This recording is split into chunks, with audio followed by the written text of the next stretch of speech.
Tohir Markni Oqibat qissalar kitobini o'qidim. Mazkur kitob yozuvchining eng kichik jinoyat, qozong'ilizgi, aksioma, falak deb nomlangan asarlari kiritildi. Dastlabki qissada rizq izlab uzoq yurtlarga borgan odamning kutilmagan azoblarga duch kelishi yoritilgan. Hozirgi vaqtdagi eng katta nima deydi, muammo deymizmi yo nima deymiz? Shu o'zga yurtlarda o'sha bilimi bo'lib turib, ular bo'lib turib, diplomi bor, musofirchilikda yurgan, azob yegan bir oilani haqida birinchi qissasi yoritilgan. Bu qissada bir ayol kishining yaxshi bir o'qimishli ayolning farzandlari haqida, o'zi bir donagina farzand qizi bo'ladi, turmush o'rtog'i o'tib ketgan bo'ladi. Anasi qizini turmushga bergan bo'ladi, turmush o'rtog'i ham kuyovi institutda dars beradi, domla bo'ladi, qizi vrach bo'ladi. Bittagina farzandi bilan o'g'ilchasini olib, o'sha ayol yoshi katta bo'lsa ham farzandlarini o'sha chet elga, Amerikaga jo'nataveradi.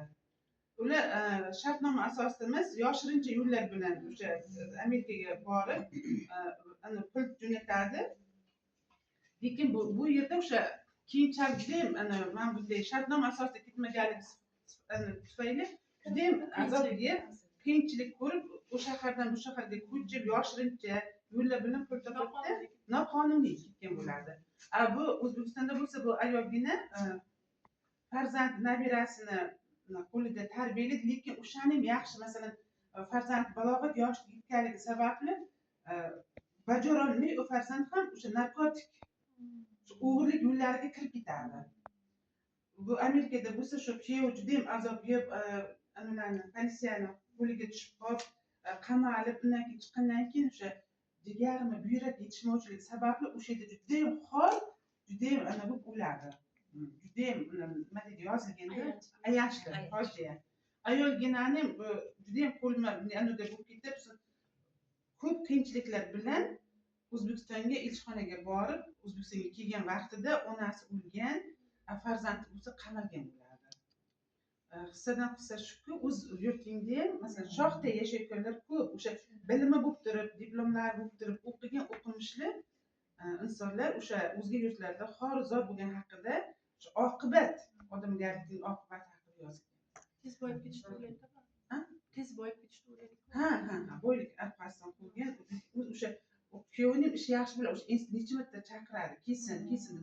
Qizi iltimos qiladi, onajon boraylik biza deganda ham bu ona zo'r yo'q bolam, hali ko'proq qilsang yaxshi yashaysan.